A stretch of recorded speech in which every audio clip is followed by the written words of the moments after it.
My name is Gabrielle, and I am 43 years old. All I ever wanted was to see my daughter Madison happy on her wedding day. I sacrificed everything to raise her alone after her father James walked out when she was just 4. For nearly 2 decades, it was just the two of us against the world. Now her wedding is weeks away, and she just told me her stepdad Eric will walk her down the aisle instead of me. The pain feels like a knife twisting in my chest. Before I continue this story, let me know where you are watching from. Hit that like and subscribe button if you have ever felt betrayed by someone you sacrificed everything for. I promise this story will take you on an emotional journey you won't forget. I grew up in Portland, in a middle-class neighborhood with loving parents. My childhood was ordinary, but happy, filled with soccer games, school dances, and summer camps. I was studious and determined, graduating high school with honors before heading to the state university to pursue a business degree. That is where I met James during my sophomore year. We shared an economics class together, and he asked to borrow my notes after missing a lecture. I remember how his blue eyes crinkled when he smiled and how he made me laugh with his terrible jokes. He was charming, ambitious, and seemed genuinely interested in everything I had to say. Our relationship progressed quickly. Coffee after class turned into dinner dates, which turned into spending every free moment together. James was my first serious relationship, and I fell hard. He talked about our future together with such conviction that I believed every word. We would graduate, build successful careers, travel the world, and eventually start a family. We married the summer after graduation when we were both 23. The wedding was small but beautiful, held in my parents' backyard, with white twinkle lights strung across the trees. I wore my mother's restored wedding dress, and James looked so handsome in his suit. When he promised to love me forever, I truly believed him. 2 years later, I became pregnant with Madison. Though it was earlier than we had planned, we were ecstatic. James would place his hands on my growing belly and talk to our daughter about all the adventures they would have together. He painted her nursery a soft yellow and assembled the crib himself, cursing at the confusing instructions, but refusing to give up. Madison arrived on a rainy April morning after 18 hours of labor. The moment the nurse placed her in my arms, I felt a love so overwhelming it brought tears to my eyes. James stood beside us, awestruck and emotional, as he gently touched her tiny fingers. We brought her home 2 days later, terrified and exhilarated by this new, tiny human who depended on us completely. Those first few years were exhausting but beautiful. Madison was a happy baby who grew into a curious toddler. She had James' dark hair and my green eyes, and a smile that could light up a room. We celebrated her first steps, her first words, birthdays, with homemade cakes and small gatherings of friends. James would come home from work, and Madison would run to him squealing with delight as he swung her high into the air. But as Madison approached her 4th birthday, I began noticing changes in James. He started working late more often. Our conversations grew shorter, more perfunctory. When he was home, he seemed distracted, constantly checking his phone. I tried talking to him about it, but he brushed off my concerns, blaming work stress and promising things would improve soon. Then came the day that shattered our family. I remember every detail with painful clarity. It was a Tuesday evening in September. Madison was playing with her blocks in the living room. James called to say he would be late again. Something in his voice sounded different, and I asked him to just come home so we could talk. There was a long pause before he agreed. When he arrived 3 hours later, I knew immediately something was terribly wrong. He could barely meet my eyes as he asked me to sit down. Then the words that changed everything: I can't do this anymore. I'm in love with someone else. Her name is Veronica. We've been seeing each other for months. The floor seemed to drop out from beneath me. I remember looking over at Madison, happily oblivious as she played, and thinking, how am I going to tell our daughter her father is leaving us? I cycled through begging, anger, and bargaining, but James had already made up his mind. He had packed a bag earlier that day. He was moving to California with Veronica for a fresh start. "What about Madison?" I had asked through tears. James looked at our daughter with what seemed like genuine pain, but then hardened his resolve. "It's better this way. A clean break. She's young. She'll adjust." He promised to call to visit to send child support. Empty promises, as I would later discover. After he left, I collapsed on the bathroom floor, sobbing silently so Madison wouldn't hear. How could he abandon his own child? How could he throw away our family as if we meant nothing? That night, as I tucked Madison into bed, she asked when Daddy was coming home. The question broke my heart all over again. I made a promise to myself that night, looking at my sleeping daughter. I would give her the best life possible, no matter what sacrifices I had to make. If James had chosen to walk away from this precious little girl, then I would simply love her enough for both parents. The first year after James left was the hardest. Financially, we went from a comfortable two-income household to me struggling to make ends meet. I had been working part-time at a marketing firm to accommodate Madison's schedule, but now I needed full-time work with benefits. I found a position as an administrative assistant at a local company, but the pay was significantly less than my previous marketing role. To make up the difference, I picked up weekend shifts at a local coffee shop. My mother Lydia would watch Madison during these times, but I hated missing those precious weekend moments with my daughter. The promised child support from James never materialized. He had changed his phone number, and the few emails I sent bounced back. He had disappeared from our lives completely. Sleep became a luxury I rarely enjoyed. After putting Madison to bed, I would stay up balancing checkbooks, clipping coupons, and searching for ways to reduce our expenses. Many nights, I would find myself crying quietly at the kitchen table, overwhelmed by the responsibility of being the only parent. But morning would come, and with it, Madison's innocent smile giving me the strength to keep going. The physical exhaustion was difficult, but the emotional toll was even harder. Watching other children with their fathers at the park would trigger a deep sadness. Madison started asking questions about why her daddy left, and if it was because she had done something wrong. Those conversations broke my heart every time. I tried to explain in age-appropriate ways that sometimes adults make choices that hurt others, but it was never her fault. My best friend Danielle became my lifeline during this period.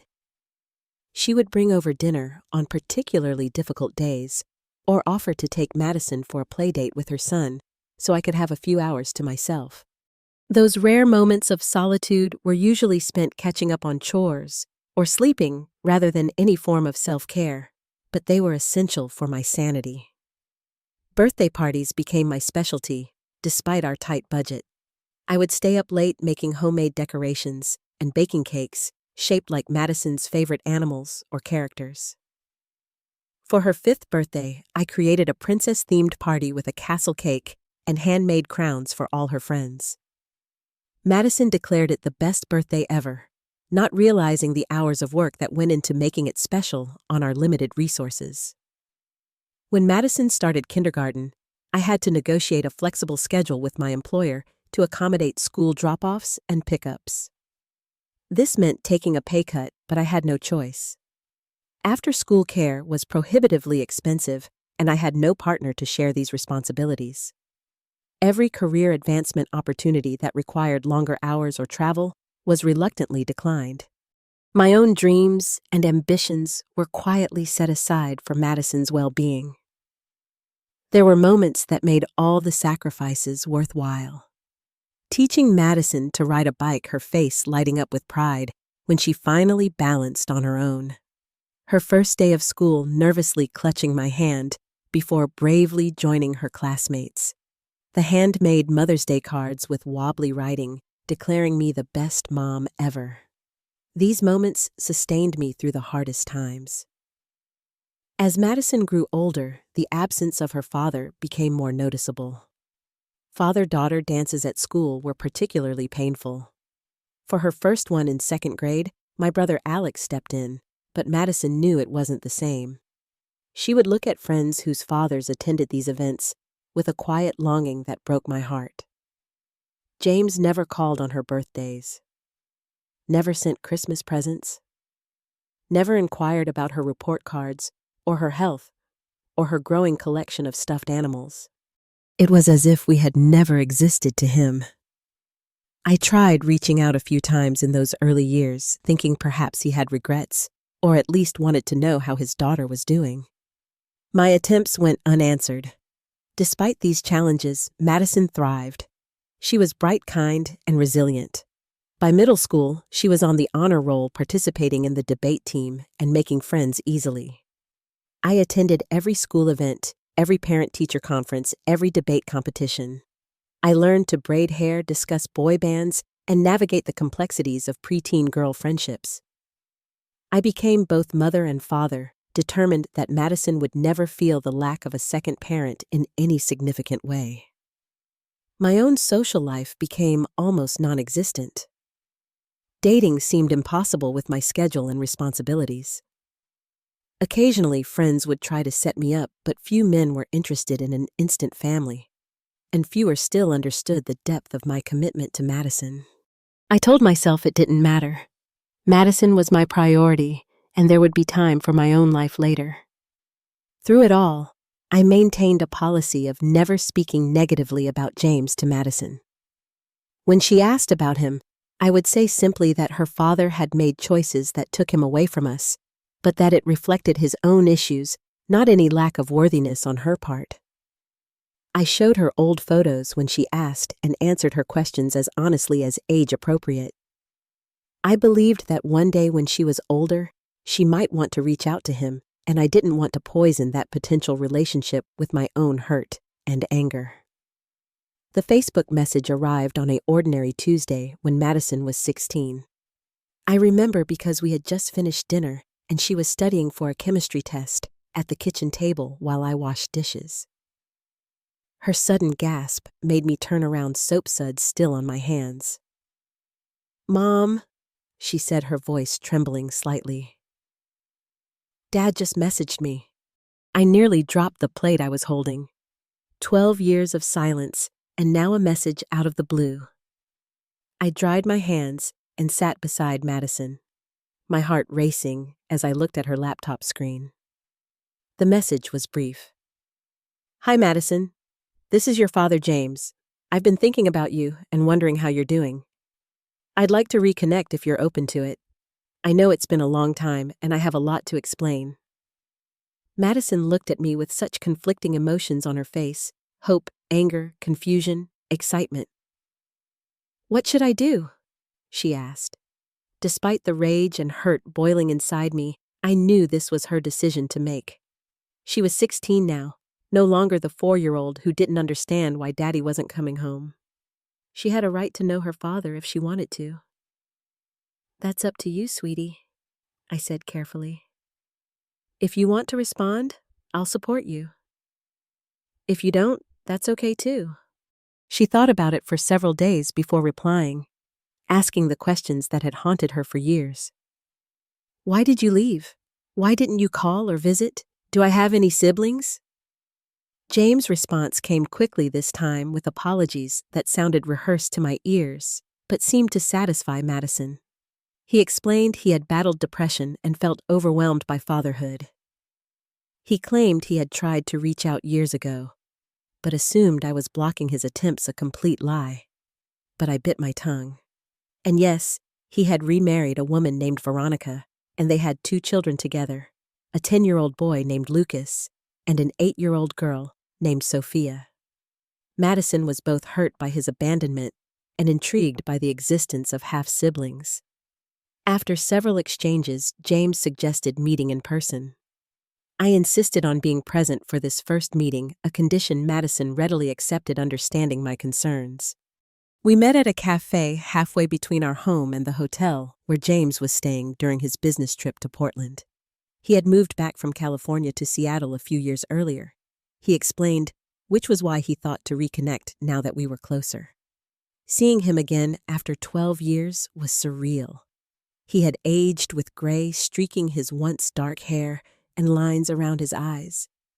But I still recognized the man I had once loved. Madison was silent beside me, studying the father she barely remembered.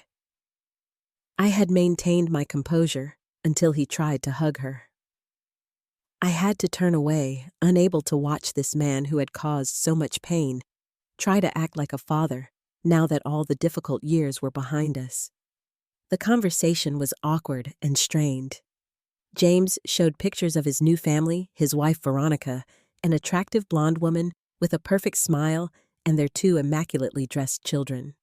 He talked about his successful career, their beautiful house on Lake Washington, their annual European vacations. I watched Madison's face as she absorbed all she had missed, all she had been denied. When James asked about Madison's life, I let her answer, fighting the urge to interject with all the milestones he had missed, all the times she had needed a father. Madison spoke of school, her friends, her hopes to attend Northwestern University to study journalism. James seemed genuinely impressed and proud, as if he had any right to that pride, after contributing nothing to the remarkable young woman sitting before him. That meeting opened the door to regular contact. James invited Madison to visit Seattle to meet Veronica and her half-siblings. I was reluctant, but again decided to respect Madison's growing independence. She returned from that first weekend visit with stories about their huge house, the boat on the lake, her adorable half-siblings who had welcomed her warmly, and Veronica's surprising kindness. Over the next year, these visits became more frequent. Madison would spend school breaks with James' family, each time returning with expensive gifts and stories of adventures I could never provide: skiing trips, sailing on the lake, shopping sprees at stores I couldn't afford. I tried to be happy for her while ignoring the ache in my chest. What hurt most were the subtle comparisons that began to slip into our conversations. "Their house is so amazing, Mom. Veronica makes this incredible homemade pasta. Lucas and Sophia have the coolest playroom. Dad is taking us all to Italy this summer." Each comment was innocent on its own, but collectively they formed a picture of everything I hadn't been able to give her, despite my sacrifices. I would smile and ask questions, encouraging her relationship with her newfound family, while silently wondering if she was beginning to love the father who abandoned her more than the mother who had given up everything to raise her. James never acknowledged his years of absence. He never offered to help financially with Madison's college applications, or thanked me for raising our daughter alone. Instead, he slipped seamlessly into the role of doting father, eager to make up for lost time, now that Madison was nearly an adult, now that the hard work was done. I tried talking to Madison about how I felt once, when the hurt became too much to bear, but she became defensive, accusing me of being jealous of her relationship with her father. I didn't try again, afraid of driving her further away. Instead, I swallowed my pain and reminded myself that Madison's happiness was what mattered most, even if it came at the cost of my own. When Madison received her acceptance letter to Northwestern University, I cried tears of both joy and worry. Her dream school came with a dream-sized tuition that I had been saving for, but knew would still leave us with substantial loans. We celebrated with a special dinner at home, the kind of simple celebration that had marked our milestones over the years. A week later, Madison called excitedly to tell me that James had offered to pay her full tuition and expenses. Before I could process my conflicted feelings about this, she added that she had already accepted. The scholarship I had helped her apply for, the one that would have covered half her tuition in exchange for work study, was no longer necessary. James would take care of everything. I should have been relieved. This meant Madison could graduate debt-free, focus fully on her studies without working, and have opportunities I desperately wanted for her. Instead, I felt replaced. The safety net I had worked so hard to provide, inadequate as it was, had been casually dismissed in favor of James. Easy generosity. A generosity that had been notably absent during all the years it was most needed. Dropping Madison off at college that fall was one of the hardest things I'd ever done. Not just because I would miss her terribly, but because I knew our relationship was changing in ways I couldn't control. She was entering a new phase of life, one that James could fund and facilitate in ways I simply couldn't. Returning to our now empty house was devastating. For 18 years, my life had revolved entirely around Madison. Every decision, every sacrifice, every moment had been shaped by her needs and presence. Without her, I felt hollow, purposeless. The quiet was oppressive after years of teenage music and friends and constant activity. My friend Danielle recognized my depression before I did. After weeks of me declining invitations and barely leaving the house except for work, she showed up at my door one evening in October with takeout and an ultimatum. I was joining her at a dinner party that weekend, no excuses accepted. I went reluctantly, wearing a dress that had hung unworn in my closet for years, feeling awkward and out of place. The host was Danielle's colleague, a literature professor at the local community college who had recently moved to Portland. His home was modest but filled with books and interesting art. The guests were a mix of academics and local professionals, all engaged in lively conversation that didn't revolve around children or school activities. I was standing alone by the bookshelf, examining the host's collection, when a voice beside me asked if I had read Kazuo Ishiguro's latest novel. I turned to find a tall man with kind eyes and salt and pepper hair watching me with interest. That was how I met Eric. He was a widower in his late 40s who taught American literature at the same college as our host. His wife had died of cancer 5 years earlier, and he had recently relocated from Boston for a fresh start. He was intelligent, thoughtful, and genuinely interested in my opinions on books, politics, and life. We talked for hours that night, exchanging stories and discovering shared interests. When he asked for my number at the end of the evening, I hesitated. Dating had been the furthest thing from my mind. But something about Eric's gentle manner and the way he listened so intently when I spoke convinced me to take a chance. Our first date was coffee on a Sunday afternoon, a low-pressure meeting that turned into a 4-hour conversation. Eric didn't seem bothered by my status as a single mother or my limited availability due to work. He shared stories about his late wife Catherine with a mixture of love and acceptance that spoke to his emotional health. He asked thoughtful questions about Madison and seemed to understand when I explained our close relationship. Over the following months, Eric became a steady presence in my life. We would meet for dinner when our schedules allowed, visit museums on weekends, or simply enjoy quiet evenings discussing books we both loved. He was patient with my hesitations and insecurities, never pushing for more than I was ready to give. When I finally told him the full story of James' abandonment and recent reappearance, Eric listened without judgment. "I'm sorry you had to carry that burden alone," he said simply. "And I'm sorry Madison is now facing the complexity of reconciling with someone who hurt you both so deeply." By the time Madison came home for Thanksgiving break, Eric and I had been dating for 2 months. I was nervous about introducing them, uncertain how Madison would react to seeing me with someone after years of it being just the two of us. I needn't have worried about her being upset about me dating. The problem I soon discovered was that she seemed completely uninterested in getting to know Eric at all. During the 3 days she was home, Madison spent most of her time texting friends or talking about her classes and new college life. When Eric joined us for Thanksgiving dinner, she was polite but distant, answering his questions with minimal responses and rarely initiating conversation. After he left, I asked if something was bothering her. "He seems nice, Mom," she said with a shrug. "I'm just not really interested in getting to know your boyfriend right now. I have a lot going on." The dismissiveness in her tone hurt, but I told myself she was adjusting to college life and needed time. What I didn't know then was that Madison had spent the previous weekend with James and his family, celebrating an early Thanksgiving in their Seattle home. I only discovered this weeks later through a casual comment, as if it weren't significant that she had chosen to spend additional time with the father who had abandoned her rather than extending her visit with me. The Christmas break brought similar dynamics. Madison spent a week with me, then left to spend the remaining 2 weeks with James' family. They were going skiing in Colorado, an opportunity too exciting to miss. I spent Christmas Day with Eric and his sister's family, trying not to feel the absence of my daughter too keenly. Over the next year and a half, this pattern continued.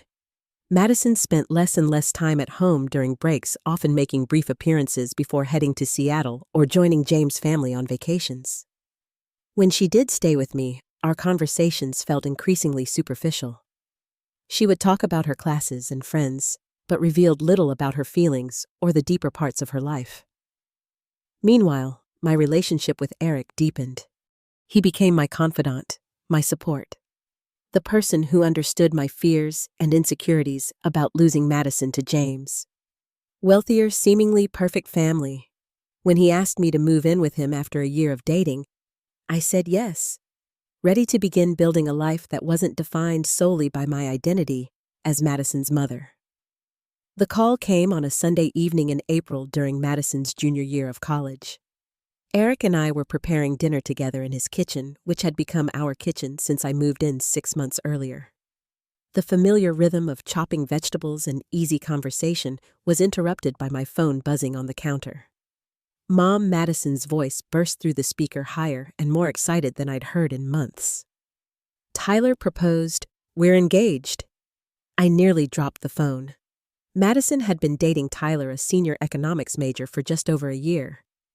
They seemed well matched from what little I knew of him, both ambitious and academically focused. But marriage? They were so young, and I had met Tyler exactly twice. "Congratulations, sweetheart."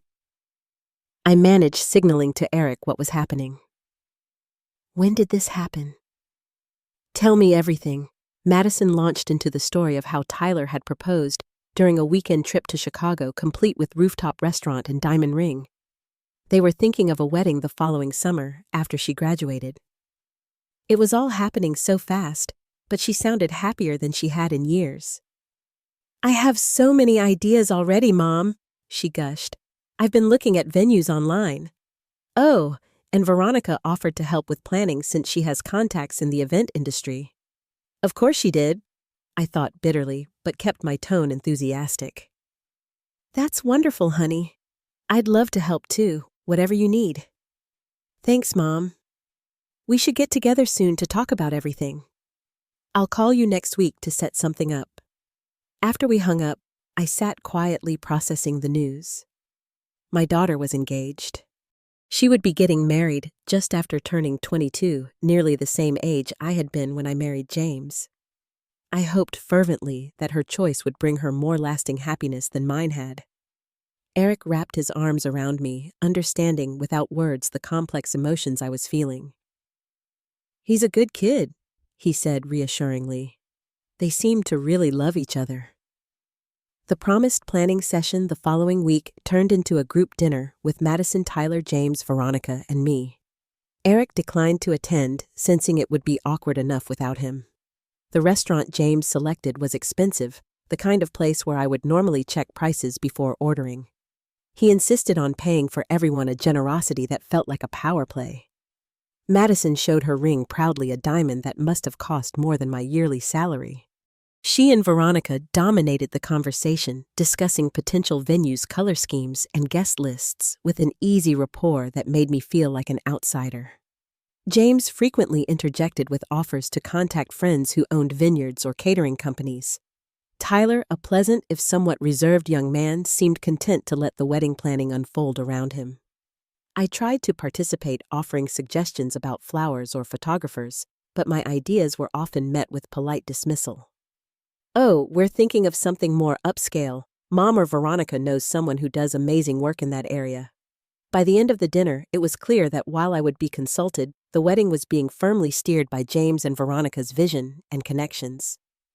Over the following months, I was included in some aspects of the planning, but increasingly felt my role diminishing. Madison and Veronica went dress shopping without me with Madison, later showing me photos of the gown they had selected.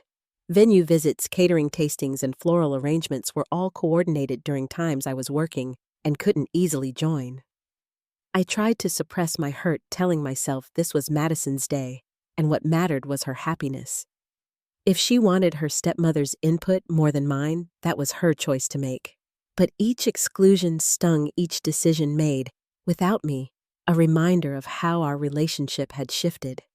The engagement party was held at James and Veronica's lakeside home, a showcase of their wealth and status. I felt painfully out of place among their friends and colleagues, despite Eric's steadfast presence beside me. Madison flitted between guests, rarely stopping to talk with me beyond brief pleasantries. When it came time for toasts, James gave a lengthy speech about the joy of seeing his daughter find love, conveniently omitting the 12 years he had been absent from her life. As summer turned to fall and wedding plans solidified, I began to suspect there was something Madison wasn't telling me. She seemed increasingly evasive about certain details, changing the subject whenever I asked about the ceremony processional or my role in the wedding. I told myself I was being paranoid, that my insecurities about James were clouding my judgment. Then came the dinner that shattered that illusion. Madison had invited Eric and me to a nice restaurant, saying she wanted to discuss some wedding details. We arrived to find Madison and Tyler already seated, looking uncomfortable. After awkward small talk and ordering drinks, Madison took a deep breath. "There's something I need to tell you, Mom," she began, not quite meeting my eyes. "I've been thinking about the ceremony, and I've decided I want Dad to walk me down the aisle." The words hit me like a physical blow. I had always assumed, without it ever being stated, that I would be the one to walk Madison down the aisle. I had been the one there for every skinned knee, every school play, every heartbreak and triumph. I had been both mother and father to her for 12 years before James decided to re-enter her life.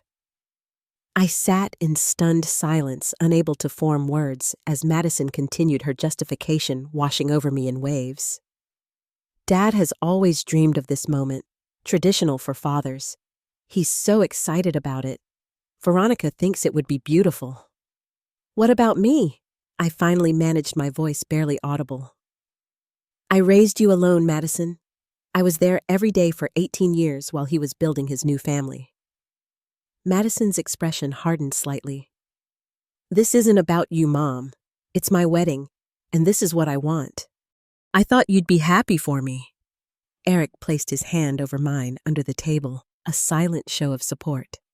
I fought to control my emotions, aware that we were in a public place, that Tyler was witnessing this painful moment. "I see," I said finally, when I trusted my voice not to break. "And what role do you envision for me?" Madison brightened, as if relieved by my apparent acceptance. "You'll still be doing a reading during the ceremony, and of course, you'll be sitting in the front row. It's still a really important part. A reading." I had gone from the person who had sacrificed everything to raise this girl to someone who would read a passage and then sit aside to watch James take credit for the amazing young woman she had become. I couldn't bear it. "I need some air," I whispered, rising abruptly from the table. Eric started to follow, but I shook my head slightly. I needed a moment alone. Outside, I leaned against the brick wall of the restaurant and finally let the tears come. Pedestrians passed by, averting their eyes from the middle-aged woman crying on the sidewalk.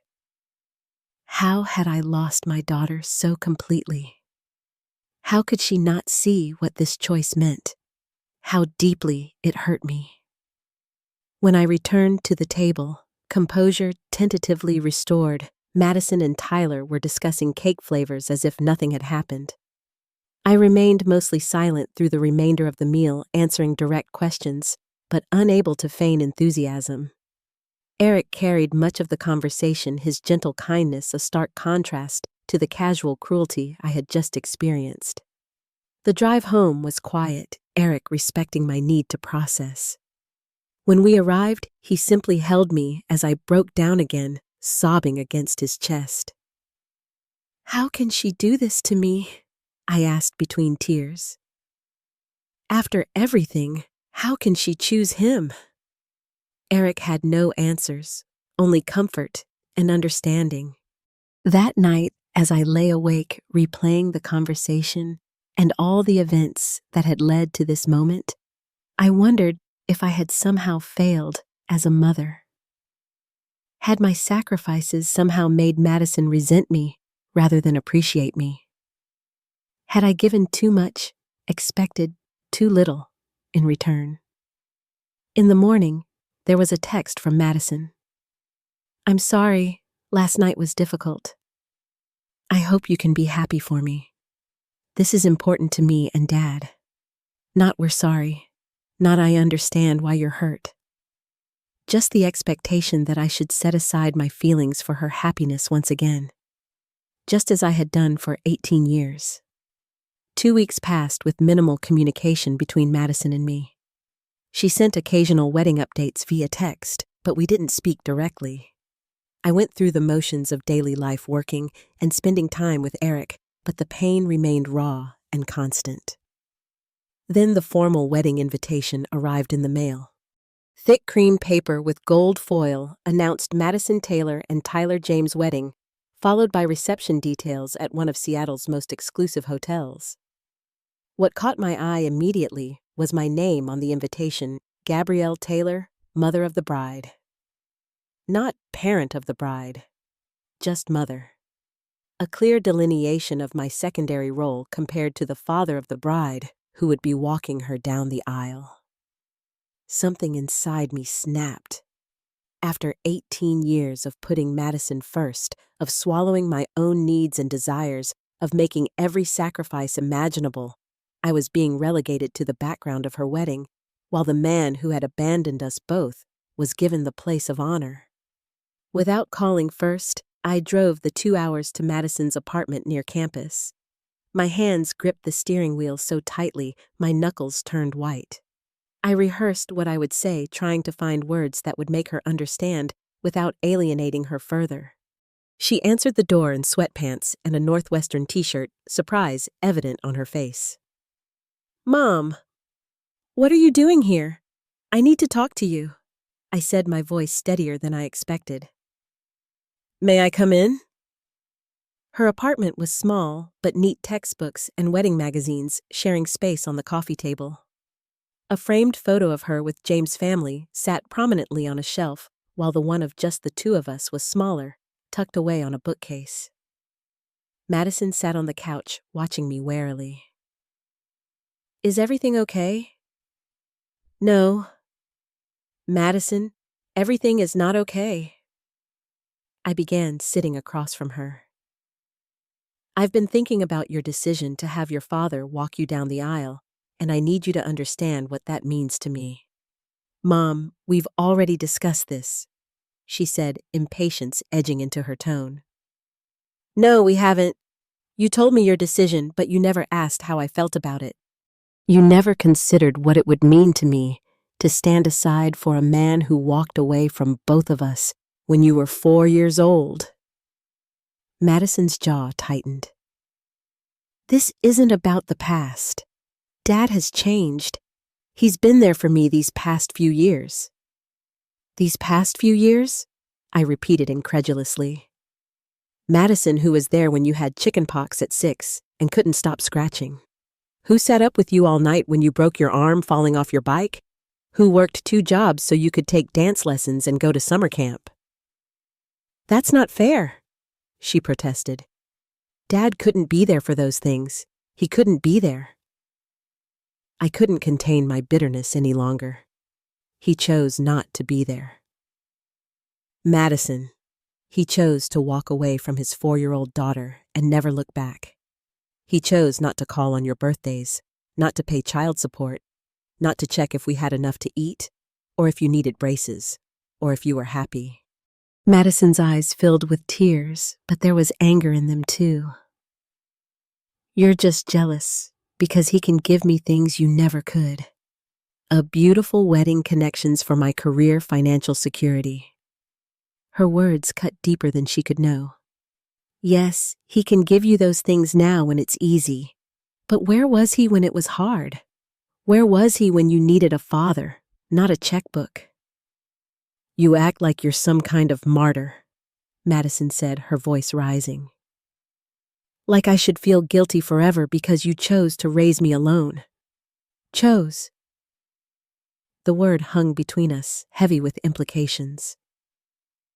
I didn't choose for your father to leave us, Madison. I chose to love you and care for you, despite that abandonment. I chose to give you the best life I possibly could. But you always made sure I knew how hard it was, she shot back. How much you sacrificed, how tired you were, how we couldn't afford things. Do you know how that felt? To always be the reason your mother couldn't have a life? Her words stunned me into momentary silence. Was that really how she saw it? Had my efforts to provide for her, despite our circumstances, somehow translated into a burden of guilt? I never meant to make you feel that way, I said more softly. I was just doing the best I could with what we had. Well, Dad never makes me feel like I'm a burden, Madison said. He's proud of me. He celebrates my accomplishments without reminding me of what they cost him. Tears pricked at my eyes. Is that really what you think of me? That I don't celebrate you? Madison, everything I've ever done has been because I'm proud of you, because I love you more than anything in this world. Something in my voice must have reached her, because her expression softened slightly. I know you love me, Mom. But this isn't really about who walks me down the aisle, is it? It's about you and Dad.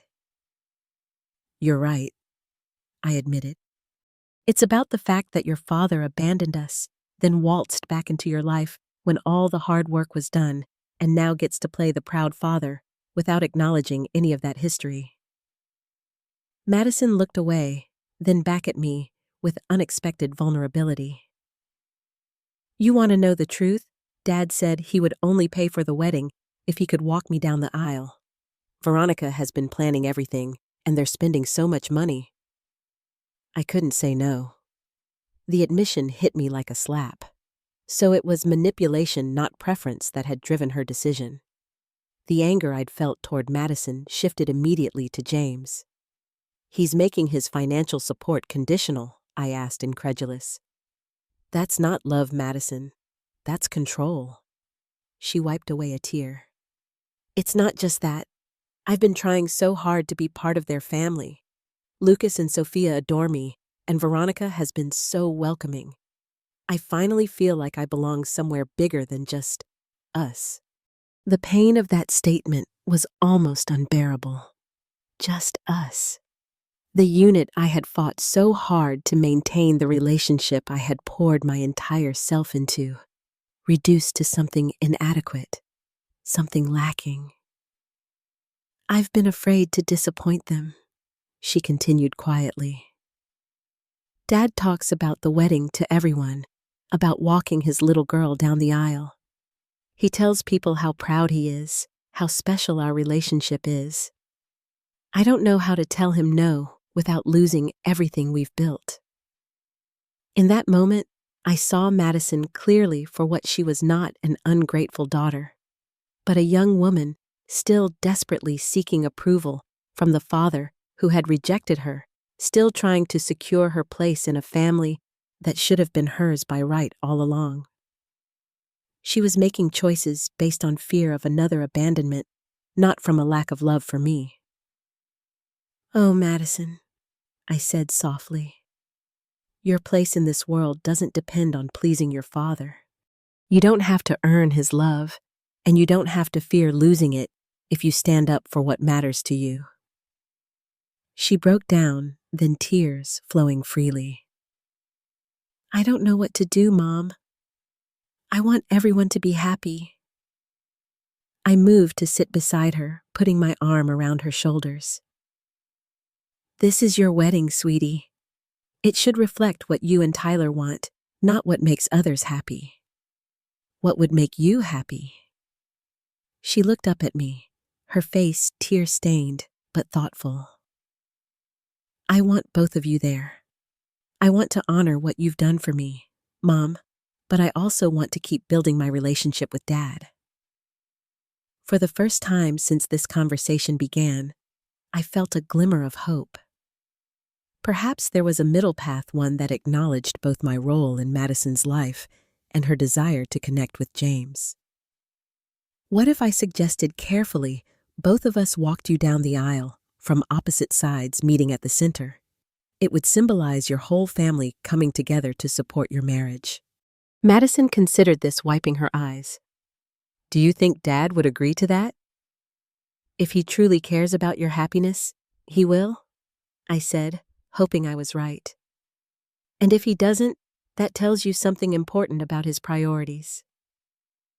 She leaned against me, the familiar weight of her head on my shoulder, bringing back memories of comforting her as a child. I'm sorry, Mom. I never meant to hurt you. I just got caught up in everything. I know, sweetheart, I whispered, kissing the top of her head. I know. We talked for hours more that afternoon, really talked in a way we hadn't in years.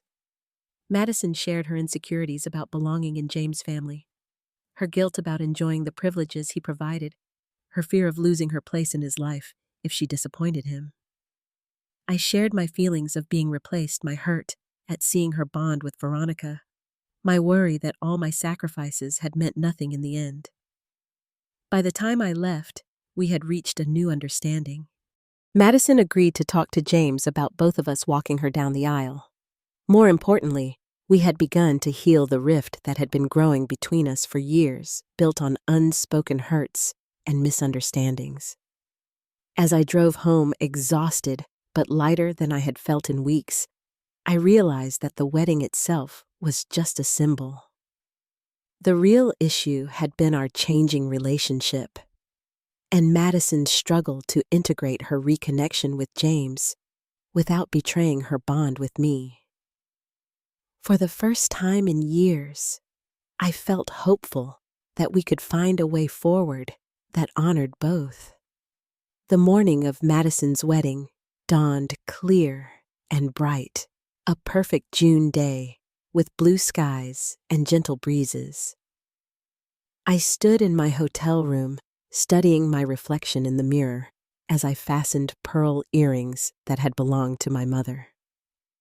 The sage green dress we had finally settled on after weeks of shopping complemented my eyes and fell in soft folds to just below my knees.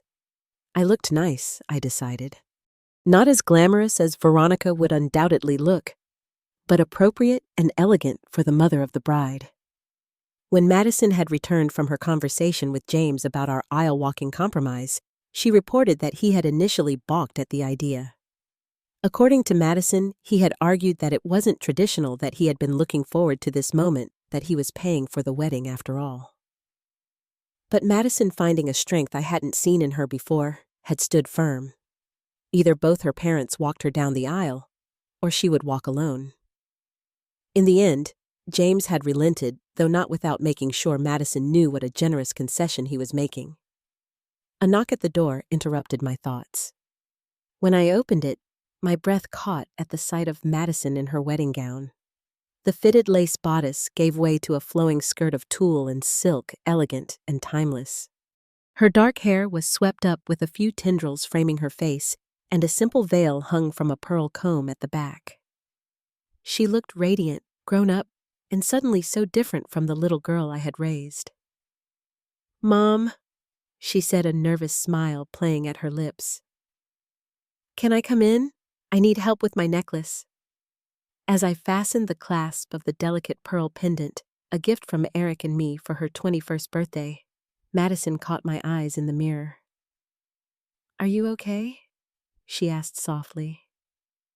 "I am," I assured her, and mostly it was true. The hurt hadn't disappeared entirely, but our heart-to-heart conversation had healed much of the rift between us. "I'm so proud of you, Madison. Not just today, but every day." She turned to face me, taking my hands in hers. "Mom, I know things have been complicated lately, but I want you to know that I see everything you did for me. All the sacrifices, all the love. I wouldn't be who I am without you." Tears threatened to ruin my carefully applied makeup. I blinked them back, squeezing her hands. "Thank you for saying that. It means more than you know." Another knock announced the arrival of the photographer, and the moment of quiet intimacy ended. The next hours passed in a blur of photos, last-minute adjustments, and growing anticipation. I caught only glimpses of James and Veronica across the venue, both immaculately dressed and surrounded by their usual aura of polished perfection. Eric stood by my side throughout, his steady presence a comfort in the swirl of emotions. As the ceremony time approached, the wedding coordinator directed everyone to their positions. I found myself in a small waiting area adjacent to the main doors of the garden where the ceremony would take place. Across the space visible through a doorway was James in his tuxedo, looking both proud and slightly tense. Our eyes met briefly, and he gave a stiff nod, which I returned. Madison appeared between us, breathtaking in her gown, clutching her bouquet of white roses and eucalyptus. She gave me a radiant smile before turning to say something to James. I watched his expression soften as he responded to his daughter, and despite everything, I felt a flicker of gratitude that she would have this moment with her father, complicated as their relationship was. The music changed, signaling the start of the procession. Madison's bridesmaids and Tyler's groomsmen made their way down the aisle in pairs. Then the coordinator nodded to me and to James. It was time. I took my position at Madison's left side, James at her right. The wedding march began, and we stepped forward in unison. The garden was beautiful white chairs arranged in rows and adorned with floral arrangements, a flower-covered arch at the end of the aisle where Tyler waited with the officiant. But my focus was on the weight of Madison's hand on my arm. The slight tremble that revealed her nervousness. The sideways glance she gave me with a small smile.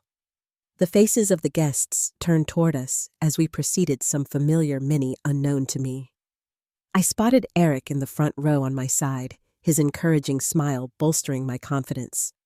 On the opposite side sat Veronica, with Lucas and Sophia, all three watching James with obvious pride. When we reached the front, the officiant asked, "Who gives this woman to be married today?"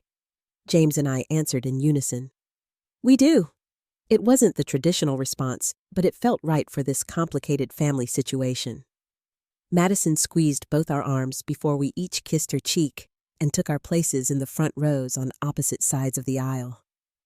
Throughout the ceremony, I focused on the joy of seeing my daughter marry a man she loved, a good man who looked at her with adoration.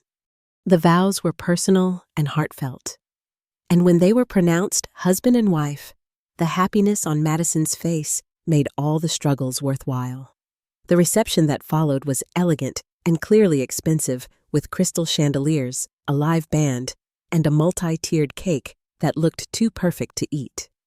I made polite conversation with guests, danced with Eric, and posed for countless photographs.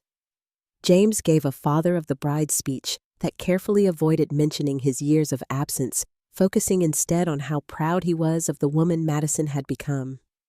I had declined to give a speech, feeling that anything I might say would either reveal too much of our complicated history or ring false in its omissions. Instead, I had written Madison a letter expressing my love and hopes for her future, which I had placed in her honeymoon luggage to find later. The father-daughter dance was difficult to watch. James led Madison around the floor to Butterfly Kisses, a song about a father watching his daughter grow up as if he had been there for every moment instead of missing most of them. I gripped Eric's hand tightly, fighting back both tears and resentment. What happened next caught me completely by surprise. As the song ended and applause filled the room, Madison whispered something to the band leader. Then she walked directly to where I sat and extended her hand. "Mom," she said loud enough for nearby guests to hear, "I'd like to have a mother-daughter dance now, because I wouldn't be the woman I am today without you." As we moved to the center of the dance floor, the opening notes of What a Wonderful World began to play. It was the song I used to sing to Madison as a lullaby when she was little, a detail I was touched she remembered. "I wanted to honor you too," she whispered as we swayed to the music. "You've been my rock, my constant. I needed everyone to see that." Tears filled my eyes, but they were healing tears this time. In that moment, I felt truly seen and appreciated by my daughter after years of wondering if she valued the sacrifices I had made. As we danced, I caught sight of James watching from his table, his expression unreadable. Eric beamed at us from the side of the room, giving me a thumbs up that made me smile through my tears. When the song ended, Madison hugged me tightly. "I love you, Mom," she said. "Never doubt that." The months following the wedding brought a gradual but meaningful shift in my relationship with Madison. She and Tyler returned from their honeymoon in Hawaii to settle into married life in Chicago, where Tyler had accepted a position with a financial firm, and Madison would complete her senior year before starting her own job search. Their first holiday as a married couple was spent with us, not with James' family, as I had feared might happen. Madison and I talked more openly now, our conversations free of the undercurrents of resentment and hurt that had characterized the engagement period. She spoke honestly about her conflicted feelings toward James, recognizing both her desire for his approval and the problematic nature of his conditional love. The most healing moment came 6 months after the wedding, when Madison called with news she wanted to share in person. Eric and I invited them for dinner, and Madison arrived clutching an envelope with barely contained excitement. "We're having a baby," she announced after dinner, showing us the ultrasound image. "You're going to be grandparents." As I embraced my daughter, joy overwhelming me at the thought of a grandchild, she whispered in my ear, "I want our baby to have the kind of unconditional love you gave me, Mom. The kind that stays through hard times, not just the easy ones." In that moment, I knew that despite all the complications, despite James' reappearance and the pain of feeling replaced, the bond between Madison and me remained unbroken. Different now, evolved, but still founded on the years we had spent together, just the two of us against the world. Looking back now, I understand that the wedding drama was never really about who walked Madison down the aisle.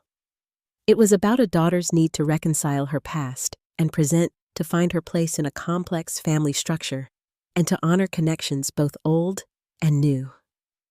It was about my need to feel that my sacrifices were seen and valued, not discarded when something shinier came along. I've made peace with James' role in Madison's life now. He is her father, flawed though he may be in that role.